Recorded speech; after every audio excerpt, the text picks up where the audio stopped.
bonjour à tous. Hi everybody. First question, should I do this in English or French? Anybody who prefer English and French? No? No for nous? Sure everybody, you're happy about that? Ok, bon, eh bien, bonjour, bienvenue à cette présentation donc sur le futur de la gestion de contenu. Donc, je me présente, je m'appelle Antoine Lefebvre, je suis le directeur R&D de Novus, Novus que vous connaissez peut-être, qui est basé non loin d'ici et à Paris également, créé en 96 et qui fait donc de la gestion de contenu web, de l'édition de logiciels pour le web depuis 8 ans, 9 ans maintenant. Aujourd'hui, je vais vous présenter succinctement, on n'a pas énormément de temps, nos dernières recherches sur la gestion de contenu web, puisqu'on a un nouveau projet qu'on lance justement à l'occasion de cette 3W 2012, et c'est pour vous montrer un petit peu le making-of de ce projet. Première citation extrêmement importante quand on parle de la gestion de contenu aujourd'hui, c'est celle de Brad Frost, le designer, qui nous dit en octobre dernier: Get ready, get your content ready to go anywhere because it's going to go everywhere. Et ce qui veut dire par rapport à ça, c'est que votre contenu, aujourd'hui, que vous le vouliez ou non, de toute façon, va se retrouver partout, va être diffusé partout, puisque souvenez-vous, en 2007-2008, on parlait beaucoup du web sémantique, c'était le futur qu'on nous annonçait. Or, il s'avère qu'aujourd'hui, eh bien, c'est plus le futur, c'est le présent, puisque donc le web sémantique est bien là. Alors, on le retrouve où, ce web sémantique? On le retrouve un petit peu partout. On le retrouve eh bien, dans des calendriers, on le retrouve dans des contacts, on le retrouve également dans des recettes de cuisine, puis on le retrouve dans des CV. C'est pour ça que j'ai pris comme exemple ce que vous voyez là sur la droite, mon CV, donc sur LinkedIn, puisque LinkedIn, pour tous ses profils publics, supporte un micro-format, donc des données sémantiques, un micro-format qu'on appelle le H-Resume. En d'autres termes, un système qui voudrait extraire les données de LinkedIn, qui voudrait les réutiliser dans un autre CRAD, eh bien, pourrait tout simplement parcourir ce contenu, il trouverait des données sémantiques qui permettraient de savoir que je suis actuellement directeur R&D de Novus par exemple. Donc ça, c'est ce qui est important de savoir au niveau du web sémantique, du web des données, puisqu'on parle plus de web de données aujourd'hui, c'est que les technologies sont présentes, elles sont mûres et elles sont répandues. Parmi ces technologies, on pense évidemment à l'apogée maintenant des API, puisque la plupart des systèmes, réseaux sociaux, applications quelles qu'elles soient, vont proposer une API qui permet de faire entrer et sortir des données. Ça, c'est effectivement un point très important quand on parle des technologies sémantiques. Et après, d'un point de vue plus interface, d'un point de vue contenu web, avec HTML5, il y a deux volets d'HTML5 qui sont très importants. Le premier, ce sont les nouveaux tags sémantiques. Jusqu'alors, quand on faisait du HTML, eh bien, on ne donnait pas forcément de type à nos données, on avait des divs, on avait des spans.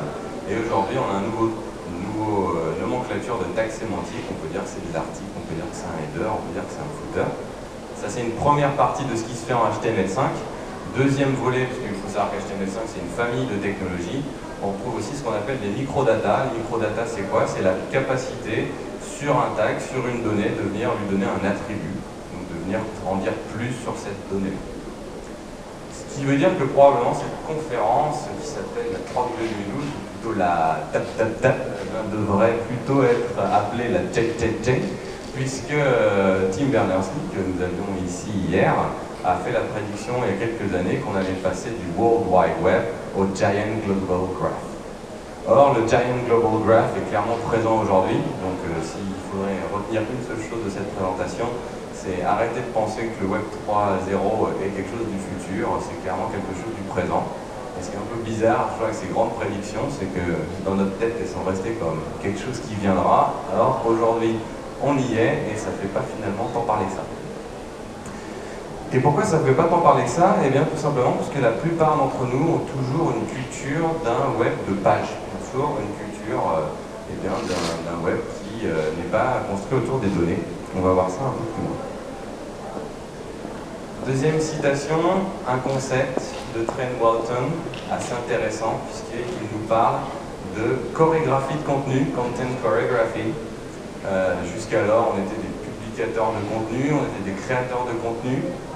Mais avec la nouvelle nature du web, on doit désormais donc devenir des chorégraphes de contenu. Et en devenant donc les maîtres de la chorégraphie de contenu, on va pouvoir du coup orchestrer de plus en plus une meilleure expérience utilisateur. Et comment faire ça, justement, comment être de bons chorégraphes? Eh bien, la clé du succès pour être un bon chorégraphe de contenu, c'est de penser universel. Contenu universel ou design universel. Et pour ce faire, il faut vraiment faire un travail, un retour à la source, revenir à vraiment ce qu'est le web, embrasser, épouser sa nature. Et la nature du web, c'est quoi? C'est tout simplement que la forme vient après. On est toujours, c'est normal, ça fait des siècles qu'on fait de l'impression, donc ça fait des siècles qu'on a l'habitude de voir des livres, ce genre de choses. Or, ceux qui font de l'impression le savent bien, très tôt dans votre processus d'impression, vous allez choisir votre format. Est-ce que vous faites un livre? Est-ce que vous faites une plaquette? Est-ce que vous faites une affiche de film? Et donc très rapidement, vous allez choisir un format et ce format va déterminer après le contenu. Parce que si on vous dit, vous faites un 4 par 3, vous n'allez pas vous lancer dans des tonnes et des tonnes de pages.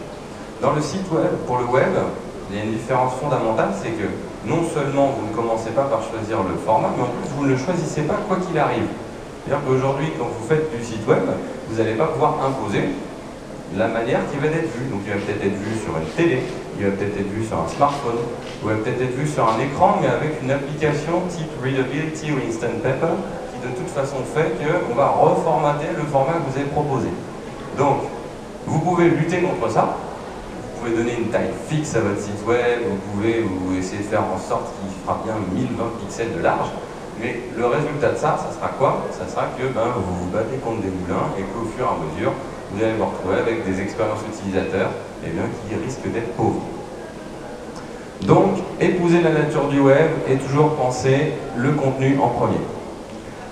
Et au moment de créer votre contenu, ce qui est important aussi, c'est plutôt que de créer des pages et des pages de contenu, essayer de créer ce que j'appelle moi des content nuggets. Alors vous allez trouver différents termes, il y en a qui vont vous parler de content chunks, d'autres qui vont vous parler de content blocks. Qu'est-ce qu'on met derrière ça? Ce sont des morceaux de contenu qu'on peut opposer à des pages par exemple.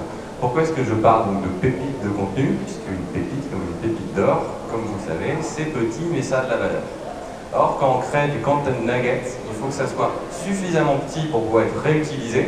C'est-à-dire que si jamais ce que vous allez diffuser, c'est une page de 3 km de long, s'il y a un paragraphe qui intéresse, ça va être difficile pour sa diffusion. Donc il faut que ça soit suffisamment petit pour être utilisé. Mais en même temps, comme la pépite d'or, il faut que c'est suffisamment de valeur pour que c'est un intérêt. Donc que le contenu que vous allez créer, votre content nugget, ait un intérêt et un but. Autre point important pour penser universel, toujours préférer le contenu structuré aux données sans type. C'est-à-dire que vous pouvez très bien créer vos content nuggets et puis après mettre tout ça comme un grand bloc de texte. Par exemple, si on revient à mon CV plus tôt, on pourrait très bien imaginer que dans la structure de ce contenu-là, dans la manière qu'il est dans le code, on aurait pu dire que c'est du texte. Alors voilà, en haut c'était Antoine Lefleur, en dessous il était marqué, directeur R&D de Novus. Sauf que si jamais vous faites un contenu structuré et vous indiquez que directeur R&D de Novus c'est le poste actuel, que vous indiquez que Antoine Lefebvre c'est le prénom et le nom de cette personne-là, si vous structurez le contenu et que vous lui donnez un type, après il va pouvoir être réutilisé. Et après des systèmes qui disent ah ben moi, dès que je trouve un nom, un prénom ou dès que je trouve un education, je suis capable d'en faire quelque chose, ils vont pouvoir rebondir et du coup votre contenu va pouvoir lui aussi être diffusé et rediffusé. Enfin, point très important, peut-être le plus important quand il s'agit de pensée universelle. On entend beaucoup parler, web design réactif, ce genre de choses, et puis on nous parle beaucoup de, évidemment, tester le site web, est-ce qu'il marche bien sur un smartphone, est-ce qu'il marche bien sur une tablette. Donc on va faire des tests sur tous les périphériques disponibles. Alors tous, si on peut, on essaie d'en faire un maximum. Mais plutôt que d'essayer de construire pour tous les périphériques disponibles, c'est bien plus intéressant de designer pour n'importe quel périphérique. Et donc je vous ai mis mon exemple favori. Ce que vous avez à la droite de l'écran, c'est un Apple Newton. Je ne sais pas si certains d'entre vous en ont eu, un PDA des années 90, qui, comme vous pouvez le voir, a un magnifique affichage en couleur. Eh bien, donc ce Apple Newton, qui effectivement a des capacités d'affichage relativement limitées, il est capable d'afficher le nouveau site du Boston Globe. Donc le Boston Globe, on fait un grand projet de web, un projet vraiment pur web, où ce qu'ils ont choisi de faire vraiment, ben, c'est épouser la nature du web, à un tel point que leur site, qui est très bien sur une tablette, qui est très bien sur votre derrière iPhone 4S, eh bien, il est visible sur l'Apple Newton. Et vous pouvez voir que on arrive bien à lire le contenu. Et là, vous identifiez parfaitement mes content nuggets. Vous allez voir, par exemple, que la première pépite, on a un titre, Obama Urges Congress. Après, on a une introduction et un lien lié. Ce bloc-là, c'est bien une pépite que vous pouvez réutiliser dans une newsletter, dans un tweet, dans les réseaux sociaux, où vous le voulez. On a bien là une pépite de contenu suffisamment petite pour être utilisée, suffisamment importante pour avoir un objectif. Donc cette présentation n'est pas sur le Future Ready Content uniquement, mais sur le Future Ready Content Manager. Une fois qu'on a dit tout ça, donc on sait ce qu'il faut faire avec son contenu. Après, comment ça se traduit dans nos outils de gestion de contenu? Je vous invite à regarder la date de cette citation, puisque cette personne est jusqu'alors un grand incompris. C'est un ingénieur qui est derrière le système de gestion de contenu de la radio publique américaine, la NPR. Et donc en 2009, Daniel Jacobson, qu'est-ce qu'il nous disait? Build Content Management System that Web Publishing Tools. En d'autres termes, créer un système qui permet vraiment de gérer du contenu et pas uniquement de faire de la publication de pages. Et donc quand on voit comment marche le NPR aujourd'hui, on sent vraiment cette structure-là. C'est-à-dire que si vous vous amusez à comparer leur flux Twitter et leur page d'accueil, vous allez retrouver les petits content nuggets. Évidemment, quand on est sur le site web, on va se permettre de faire l'éditorial, on ne va pas avoir un flux uniquement chronologique comme on a sur Twitter, on va mettre en avant certains articles par rapport à d'autres. Par contre, ce système de gestion de contenu suit parfaitement un des principes de Jacobson qui est le COPE, Create Once, Publish Everywhere. Donc, à la radio publique américaine, il crée donc un content nugget et après ce content nugget va être diffusé sur Twitter, va venir enrichir la page d'accueil, va être repris sur d'autres réseaux sociaux, va être repris dans les newsletters. Donc ils ont créé un système de gestion de contenu qui est vraiment conçu sur les données et pas sur les pages. C'est-à-dire que les gens à NPR vraiment créent des données et après ces données sont partagées. Ce qui nous fait dire que le rôle des CMS modernes aujourd'hui n'est pas de publier des pages. Le rôle des CMS modernes aujourd'hui, c'est de partager des données. Alors une fois qu'on a dit tout ça, on va se dire mais pourquoi depuis 2009 tout ça n'a pas évolué? Parce qu'on a deux problèmes principaux. Premier problème, quel est le markup, quel est le vocabulaire qu'on utilise pour ces données? Parce qu'on va avoir des titres, on va avoir des descriptions, on va avoir des liens. Quel est le vocabulaire qu'on utilise à ce moment-là? Il y a un nombre de vocabulaires qui peuvent exister aujourd'hui. Vous avez donc les micro-formats que j'ai évoqués plus tôt. Vous avez une initiative des moteurs de recherche principaux, peut-être pas Baidu, mais en tout cas au moins Google, Yahoo et Bing. Et vu que Baidu ne répond pas aux questions, je ne leur demanderai pas. En tout cas, donc, il y a une initiative conjointe des grands moteurs de recherche pour créer Schema.org. Schema.org, c'est quoi? C'est un vocabulaire de données créé sur des microdata HTML5. Vous pourriez dire, comme on s'est dit nous, bah, c'est super, on fait du Schema.org. Le problème, c'est que Schema.org, c'est un système fermé. Le vocabulaire donné, c'est de l'heure. Vous voulez rajouter, je ne sais pas, vous êtes spécialiste en fleurs et vous vous rendez compte qu'il n'y a pas quelque chose pour indiquer ce que sont les fleurs, vous ne pouvez pas le rajouter dans Schema.org. Donc vous avez beau chercher, c'est ce qu'on a fait, hein, et puis vous allez trouver différents formats avec leurs avantages, leurs inconvénients, et arriver probablement à cette conclusion que je vous montrerai par la suite, qui est définissez votre propre vocabulaire. Faites en sorte que ce vocabulaire soit après traductible, qu'on puisse après, par exemple, faire du H-Resuming. Donc si vous définissez votre propre vocabulaire pour les CV, faites en sorte après qu'il puisse être publié sur du Schema.org, sur du micro-format, mais plutôt que d'en adopter un qui n'aura pas forcément un futur ou qui sera limitatif, utilisez votre propre vocabulaire, et c'est nous la première réponse qu'on a donnée à ce problème-là. Deuxième problème, et je pense que c'est le plus essentiel, quand on voit le système de NPR, on peut se dire mais c'est fantastique.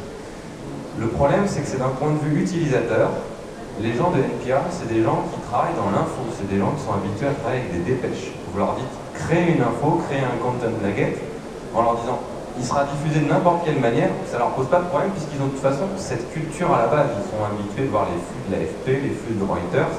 Pareil, quand vous créez une dépêche AFP, vous ne savez pas forcément comment elle va être publiée. Donc, ces gens-là, quand on les met dans un CMS où on leur dit créer des content nuggets, ils sont à l'aise. La plupart des utilisateurs ont toujours cette culture du print, ont toujours cette culture de la page. Donc si vous les mettez face à un CMS qui dit « vas-y, crée-moi un content nugget », ils risquent probablement de dire « je ne sais pas ». D'où l'idée, et c'est ce que je vais vous présenter là sur Novus OS, eh bien, de ne pas commencer nécessairement par cette création de content nugget, mais plus de permettre que les données passent d'une application à l'autre. Donc j'en viens à ce sur quoi on travaille et ce pourquoi on a fait cette recherche.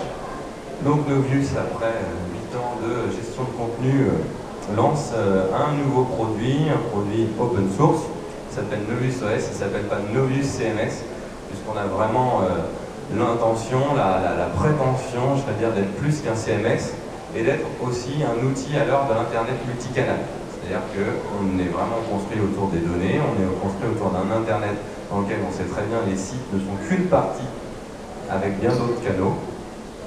Donc voilà pourquoi Novus OS. Donc c'est ce à quoi ressemble Novus OS, commence à ressembler puisque toutes les applications qui sont là ne sont pas toutes encore disponibles, mais on retrouve donc un écosystème d'applications, certains trouveront que ça ressemble à l'iOS, je trouve que pas du tout, c'est bien plus beau, dans lequel donc, vous avez des applications qui permettent de gérer des pages, ça c'est sûr, mais aussi des applications qui vont permettre de gérer votre Facebook. Les fans de Novus reconnaîtront certains logiciels Novus qui se retrouvent donc intégrés dans Novus OS, avec donc un but, un seul back-office pour tous les canaux de l'Internet.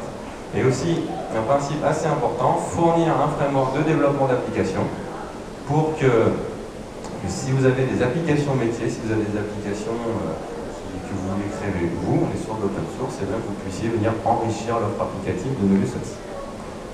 J'en reviens à mon Future Ready Content Management System. Vous vous souvenez, le deuxième problème que j'avais évoqué, c'est comment est-ce qu'on fait créer du contenu à nos utilisateurs. Et bien là, on continue à leur faire créer une page. Donc ça, c'est la page Notre Vision de Novus OS, que je vous invite d'ailleurs à aller lire sur notre site web, elle était écrite par Anthony Bleton ici présent. Et donc, quand on a créé cette page-là, on a pensé à une page, on est toujours dans cette culture de la page, donc on a créé une page. Sauf que le système est venu faire de l'extraction. Il est venu automatiquement savoir qu'il y avait un titre, donc ça c'est notre propre vocabulaire, il a dit ça c'est un name, il a été venu récupérer une URL, puis il est venu récupérer une image, et probablement qu'il a récupéré d'autres choses en dessous. Et à partir de là, de ce contenu, l'OS, le système, joue son rôle de chef d'orchestre. C'est-à-dire que le blog va dire, eh bien moi, pour chaque billet de blog, je transmets un nom, une URL, une image et un texte. Il va transmettre ça à l'OS. Et l'OS donc va faire de la chorégraphie de contenu, souvenez-vous. Et donc, toutes les applications qui sont équipées de ce data cachers, donc un composant particulier, vont pouvoir réutiliser le contenu. Donc l'application Twitter, par exemple, va dire, ah ben, moi, à chaque fois que vous me fournissez une URL et un nom, je suis capable d'en faire quelque chose, un tweet. L'application Newsletter, elle va dire, ah ben, à chaque fois que vous me fournissez un nom, une URL, une image, un texte, je suis capable d'en faire quelque chose, un paragraphe au sein d'une newsletter. Et c'est-à-dire qu'un contenu initialement créé pour une newsletter, par exemple, en pensant format, parce qu'on ne va pas non plus être des ayatollahs du content nugget, donc là on a pensé au format newsletter, et bien rien ne lui empêchera d'être tweeté ou de venir enrichir peut-être un billet de blog. Donc ça c'est vraiment le concept qu'on cherche à développer derrière Novus OS, faire en sorte que le contenu puisse passer d'application en application. Je finirai là-dessus. Cette présentation est en grande partie basée sur ce manifeste, Future Friendly, qui a donc été écrit par un certain nombre de designers et de développeurs influents qui, après une conférence dans le Tennessee, se sont enfermés dans une cabane dans les bois. Ils ont appelé ça Mobile Rule, et je vous invite à aller voir ça, c'est assez amusant. Et ils en sont sortis donc avec le Future Friendly Manifest, dont sont là les 3 points principaux. Premier point, vous l'aurez compris, arrêtez de créer du contenu pour 2012. Essayez de faire en sorte que, comme avec l'Apple Newton, le contenu que vous créez aujourd'hui il est probablement très bon, il continuera peut-être à l'être dans les années à venir. Pourquoi le mettre dans une forme qui n'empêchera, vous ne savez pas, hein, aujourd'hui on a des smartphones, qu'est-ce qu'on aura dans 5 ans? On aura probablement des écrans mous avec leurs propres contraintes, etc. Si jamais vous faites votre contenu est bloqué sur une forme, est-ce qu'il fonctionnera toujours sur ces nouveaux périphériques? Alors peut-être que le contenu même aura toujours sa valeur intrinsèque. Deuxièmement, penser et se comporter dans une future-friendly way, et bien c'est tout le Think Universal qu'on a vu plus tôt. Vraiment essayer, on est des professionnels du web, enfin je ne sais pas si vous l'êtes tous, mais en tout cas une bonne partie d'entre vous. Nous sommes des professionnels du web et du coup il faut qu'on soit les premiers à sortir de cette culture du print, et que vraiment on épouse la nature du web et qu'on se dise que le contenu est le premier et le format vient après, et surtout le format, vous ne le choisissez pas et vous le choisirez de moins en moins. Et enfin, c'est ce que je fais aujourd'hui, venir porter la bonne parole. Voilà toutes mes sources, donc je vous laisse 5 secondes pour recopier les URL. Là, je vous donnerai évidemment tout ça sur le site NubusOS ou sur mon compte Twitter, donc vous avez les coordonnées ici. Merci bien de votre attention et je sais pas, j'ai du temps pour les questions, il est caché. 3 minutes pour les questions. Évidemment, nous sommes sur le stand du Grand Lyon pour vous faire des démos et puis pour continuer cette discussion si besoin est.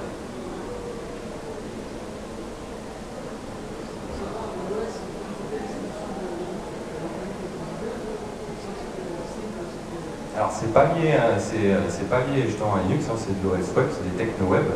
Les icônes qu'on utilise sont effectivement des icônes qui sont en GPL qui viennent de GNOME Web. Donc dans toutes les icônes de GNOME, il y a une des librairies qui s'appelle GNOME Web. On a pas mal aimé, du coup on l'a utilise qu'on est nous-mêmes sous licence GPL, donc on est compatible. D'autres questions? Sinon je vais laisser...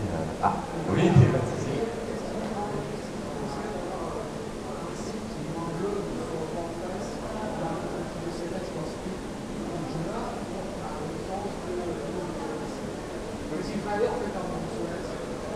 Je pense que la chose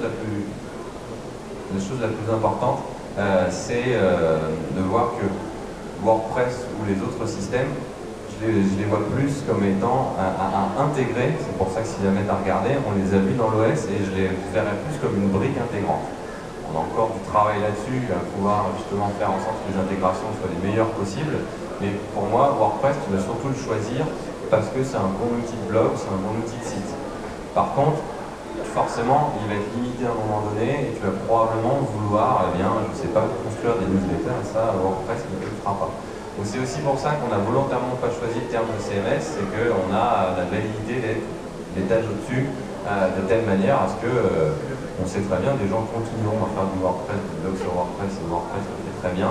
Et le but, c'est plus justement de permettre son intégration au système plutôt que de se mettre en frontal.